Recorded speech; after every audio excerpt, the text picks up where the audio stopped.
E aí, pessoal, vamos começar mais um episódio do Podcast Os Sócios, episódio número 124. Quem fala aqui é Bruno Perini. Estou, como sempre, com Malu Perini, minha esposa, host e rosto do Podcast Os Sócios.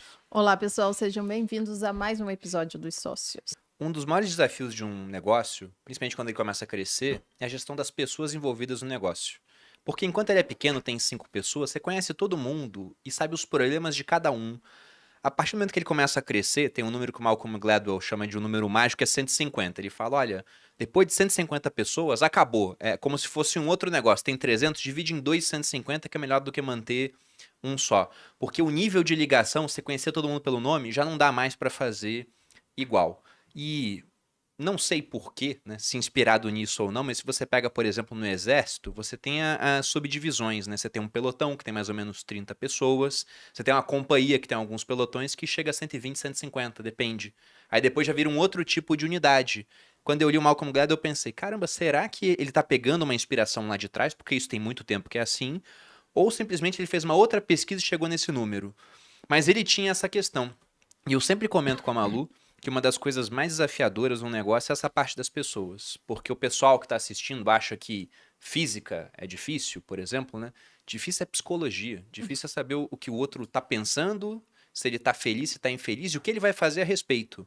Se eu pego essa caneca aqui e jogo num lago, é físico, vai afundar.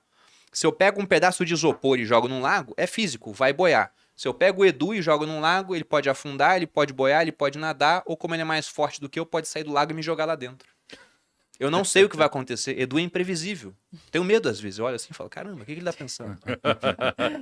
Então, sobre gestão, né? O que a gente pode falar para quem está assistindo aqui e deve sentir esse desafio na pele? Eu acho interessante até, para quem está assistindo, tem um link aqui na descrição, pessoal, do treinamento do Equity Mais, tocado pelo Bush e pelo Thiago, e vocês podem se cadastrar e aí vão ser abordados por um dos nossos vendedores que vão explicar os pormenores do treinamento para ver se é o seu caso.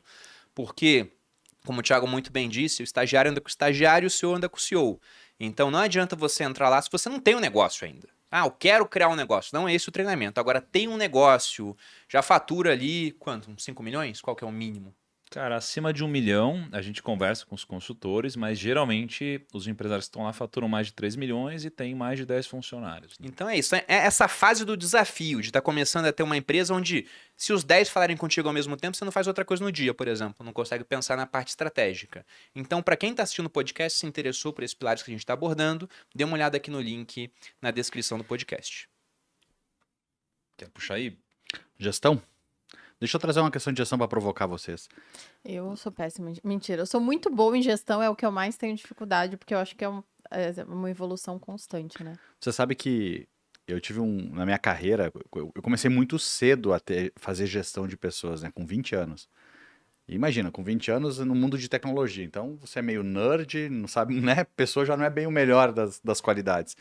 E eu lembro que quando eu tinha 9 pessoas que reportavam para mim, teve um dia que começou um pedido de demissão. Depois 10 dias outro pediu demissão, depois mais 15 dias outro pediu demissão, e aí chegou um dia que o meu presidente me chamou, Bush, vem aqui na minha sala. E ele disse, Bush, tem alguma coisa muito séria acontecendo, porque não é comum 3 pessoas no mês saírem. E eu tô vendo, eu sentindo das pessoas, que as pessoas vão continuar saindo. E ele começou a, enfim, trouxe vários argumentos, porque na época, o que eu era o chefe? Eu era um chefe que não sabia lidar com pessoas, só sabia lidar com performance. Então eu exigia uma performance. Pensa, eu fazia software que eu controlava quantos toques no teclado o cara dava para saber se ele tá produzindo. Sabe, coisa nada a ver, né? Bem, aí ele falou, o problema é você. Você é um Pinus Heliotis. Ele falou, aí eu, o que eu sou? Né? Pinus Heliotis é o famoso pinheiro, porque o pinheiro solta uma fuligem que cai no chão para nada crescer embaixo. Então tu tá construindo um time que nunca vai crescer embaixo de ti. Então tu sai lá agora e tu pega todo mundo que tá com essa cultura de prejudicar a empresa para querer brigar contigo e nós vamos tirar, porque tu contaminou o time. Mas tu não contaminou porque tu é uma pessoa mau caráter, etc. Tu contaminou porque tu não sabe gerir gente. E eu vou te ensinar a gerir gente agora. Mas eu preciso limpar isso.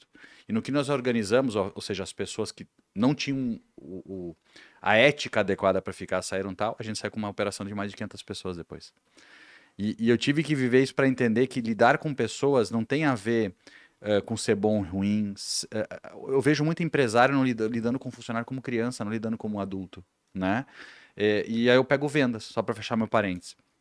Adianta fazer uma reunião de vendas para cobrar vendas? Adianta chegar, Bruno, quanto vendeu ontem? 50 mil. Que absurdo. É isso que vai fazer a empresa vender mais? Ou talvez eu, como gestor, gerindo o Bruno, dizer, Bruno, quantas ligações tu fez ontem? Porque se tu não fizer o número de ligações que tu deveria fazer, é aí que eu vou te ajudar primeiro. A venda é uma consequência do jeito que a gente faz. Então eu vejo muito gestor ou muito empresário querendo gerenciar as pessoas pelo resultado. E aí a gente esquece as pessoas. Eu já cometi. A minha sorte é que eu cometi erros muito cedo e tive, talvez, pessoas próximas a mim que me ensinaram. E eu acho que é isso que a gente quer passar muito também da gestão, né? Obviamente hoje tem métodos mais modernos, né? Enfim, eu não quero me alongar aqui, mas eu queria trazer essa experiência porque é no erro que a gente aprende também às vezes, né? Ou seja, é uma habilidade que é totalmente ensinável e pode ser aprendida. Totalmente. Não é algo inato e se você não consegue fazer, você não vai aprender. E outra, você não precisa fazer que nem eu fiz, entende? Por que a pessoa tem que tentar sozinha, perder gente boa, etc, porque não sabe? Você pode aprender antes de Muito. jogar Nossa, todo mundo fora, sim. né? Cara, esse daí é um tema. Eu acho que ele é o tema mais complexo que tem. Ele é o que você falou. Cara, o ser humano é muito previsível, né? Então, se eu fosse abordar um pouco desse tema, eu talvez quebraria ele em processos, métricas e humanidade. Né? Processos, métricas e humanidade. Primeiro, processo e métricas. Né? Um lado um pouco mais técnico. Por quê? Porque, no final das contas, a empresa ela precisa ser matemática. Ela precisa ser matemática. Precisa existir o fluxo, precisa existir o funil, precisa existir o que é mensurável e precisa existir o quanto alguma métrica precisa acontecer para que a gente chegue no nosso objetivo. Né? Então, se eu tenho o meu grande objetivo aqui, de receita, por exemplo. Esse grande objetivo de receita ele é quebrado em número de clientes e ticket médio. Se o número de clientes ele é mensurado por número de ligações, número de leads e conversão. Se o ticket médio ele tem a ver com a qualidade do produto e ele tem a ver com o preço que eu vou colocar e a margem que eu tenho. E aí depois disso eu começo a quebrar. Eu quebro de tal forma onde eu consigo, de alguma forma, dar ownership para cada uma das pessoas que trabalham na corporação. Isso aqui é a parte matemática. No final das contas, se todo mundo conseguir atingir as suas métricas, eu consigo chegar no grande objetivo lá no topo. Então, para a construção dessa lógica, a gente utiliza a lógica de OKRs no Optimize. Então, a gente fala muito sobre os objetivos e os resultados-chave. Né? Então, a gente basicamente pega uma pirâmide, onde a gente começa por visão, a gente coloca abaixo da visão os poucos e grandes objetivos de uma empresa, que são qualitativos. Só falando que é OKR. Eu ia perguntar, mas... OKR. Seria objetivo e resultados chaves, né? Objectives and Key Results, né? Isso. Então, imagina assim, se eu fosse olhar para gestão e OKRs, né? Eu começaria aqui em cima da visão. A visão é a visão de longo prazo no negócio. Só que atingir essa visão, ela tem que ser quebrada em algo menor. Que é como se fosse a mini visão, que são os objetivos de um prazo um pouco mais curto.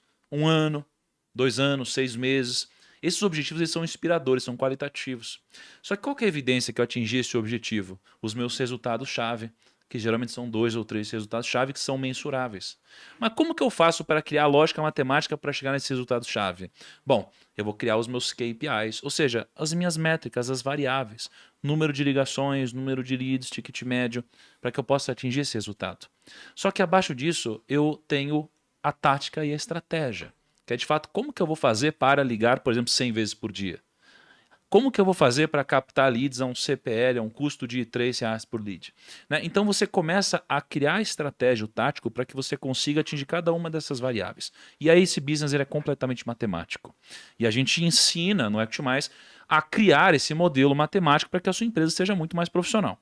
Só que depois disso, aí você começa a entrar na complexidade. Porque o ser humano não é só matemático. O ser humano ele tem travas, gatilhos e problemas emocionais muito grandes. Então, eu almocei com um jogador ontem, ele estava comentando que nesse time específico eles passaram por um momento onde rolou uma grande cobrança de pênaltis recente e um dos melhores batedores do Brasil, talvez, errou um pênalti. E ele comentou o como ele, quando está na hora do jogo, mesmo sendo os melhores batedores, e no treino ele é um cara incrível, quando chega na hora do jogo, ele fala que tá com dor na perna, Sente a tá pressão. com cãibra e não quer bater. E aí ele bateu e errou, de fato.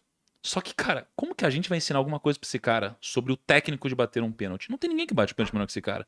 Qual que é a dificuldade de um jogador do nível dele não botar a bola no gol no pênalti? Entendeu? O cara é muito bom. Emocional. É emocional. Então, como que a gente vai lidar com isso? É aqui onde não existe uma escola. Aqui é a vida e talvez muita profundidade psicológica para você aprender. Então, eu vou... Posso contar um pouquinho de uma parte da minha história? Claro.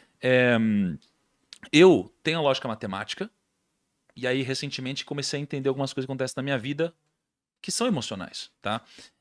Então, por exemplo, como na minha infância eu desenvolvi... E aí, vou explicar por que eu fui atrás de dinheiro na minha vida, tá? Na minha infância, minha família teve condições muito bacanas, então a gente morou em apartamentos incríveis, fizemos viagens incríveis, estudei em escolas muito legais, mas eu sempre tinha um alto e baixo. Então eu estava no apartamento, oficial de justiça. Eu estava na escola, meu nome às vezes não estava na chamada.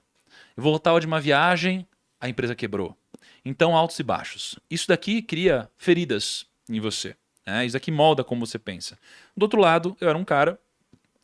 sou ainda, de certa forma, com dificuldades em relacionamento com pessoas. Um grauzinho leve de autismo, era rejeitado. Então eu tive vários probleminhas em relação a isso. Como que eu cresci? Eu cresci como um cara que queria conquistar a aprovação das pessoas que eu nunca tive. E aí eu descobri que para conquistar a aprovação, uma das possibilidades era ganhando muito dinheiro. E aí eu fui atrás do dinheiro muito mais cedo que os outros. Então eu comecei a trabalhar mais cedo que os outros, trabalhava mais cedo que os outros, trabalhava mais do que os outros de uma forma geral. E abri a mão dos eventos sociais para trabalhar. E aí eu conquistei isso, ganhei dinheiro e fui respeitado pelas pessoas que inclusive me achavam às vezes um idiota. Mas mesmo muitas que me achavam idiota, me respeitavam pelo resultado material. Então o que isso aqui gerou em mim? Gerou em mim a necessidade de ser respeitado através da construção de patrimônio, poder, fama, sucesso e negócio. Só que ao mesmo tempo também trouxe uma responsabilidade de como eu enxergava o dinheiro. Peso. Eu não podia parar de trabalhar porque eu tinha medo de perder. Então, de certa forma, esse pequeno contexto emocional me fez conhecer muito mais sobre quem eu sou. E no momento que eu me conheci, eu descobri, por exemplo, que eu não era um cara low profile. Eu só era um cara que tinha medo das coisas. Eu era um cara medroso. E quando eu descobri isso, eu comecei a entender que eu precisava tratar isso de alguma forma. E precisava tratar também essa rejeição. Não é? E aí foi quando eu comecei a tratar de certa forma. E hoje eu consegui mudar completamente. E aí veio na minha sala ontem uma pessoa, a gente começou a conversar, uma pessoa aqui do escritório, e essa pessoa falou assim, cara, eu sou inseguro. E quando a pessoa fala isso, cara, o papo não é apenas matemático. Então, quando a gente dá o nosso treinamento no Equity, a gente entrega o pilar matemático. Só que a gente também faz sessões de mentoria, onde a gente abre para perguntas, e a gente tenta contribuir de uma forma onde a gente passa um pouco da nossa experiência do que funcionou para a gente. Né? Então, acho que isso aqui é um dos momentos mais valiosos do Equity, porque são seres humanos. E eu, como um cara que era muito frio com as pessoas, tinha dificuldade de me colocar na pele do outro. Hoje, quando eu estou conversando com alguém, eu sei que não é só passar uma instrução em uma variável, um KPI. Eu preciso me colocar na pele dele para entender como isso daqui bate no coração dessa pessoa. Né? Então, realmente, é uma complexidade muito grande. Não é simples. A gente também não é perfeito, mas eu acho que dá para a gente melhorar um pouquinho mais cada um, né? Isso já entra no quinto pilar, no mindset. Já Também. começa a ter com isso já. Na verdade, um pilar surge da costela do outro, né? Todos estão Exato. relacionados no final. Mindset é a cultura, né? Que a gente usa. Porque a gente chama de mindset exatamente porque muito da cultura é o teu mindset, né? Porque tem um problema, né? Tem aquelas empresas que o cara tem uma cultura, ou seja, tem um mindset correto, mas ele não sabe estabelecer como cultura de grupo, né? Que é o que o Thiago deu exemplo antes, a questão de como posicionar valores, etc. Mas tem uma grande parcela que não tem nenhum mindset correto. O cara construiu um negócio que juntou 3, 4 pessoas, começou a fazer dinheiro, tem 10 funcionários, 15, mas está carente de um mindset correto. Porque com o tempo, o esforço só vai aumentar em dificuldade para ele manter a empresa funcionando, entende? Porque ele não criou algo que vai se manter baseado no modelo de cultura, no modelo de processo. Então a gente precisa trabalhar um mindset muitas vezes para tirar medos, para abrir os olhos. Vou dar um exemplo que muito tempo atrás eu assisti um show de uma banda chamada Playing for Change, não sei quem já assistiu. São cantores de rua que se uniram, é bem antiga. E eu vi uma palestra desses caras depois de um show e disseram, ó, ao final da palestra, vocês podem ir lá na banquinha que tem aqui ao lado do palco, que nós vamos estar distribuindo CDs autografados de graça. Eu não sei se a tua audiência sabe o que é CD, mas depois pode procurar no Google, né? Procurem isso, Bush? CDs, É que eu sou de outra geração, Vocês Incas. vão achar. Mas eu lembro que eu queria muito pegar aquele CD. E o meu amigo do lado dizia, não, Bush, 40 minutos de fila, cara, tá louco. Eu, cara, mas é de graça. Ele, cara, 40 mil de fila. E nós ficamos naquele debate. Até uma hora que eu perguntei pra ele assim, cara, mas tu tá enxergando a fila ou o CD? Às vezes o empresário não enxerga o CD, ele tá enxergando só a fila. Então a gente também precisa desbloquear ele muitas vezes, porque ele tem um potencial absurdo, mas ele só vê dificuldade, ele não enxerga o norte que tá nele. Mas por alguma razão da criação da vida, que todos nós, de certa forma, temos, ele ainda não teve essa mudança. Então é importante esse trabalho também.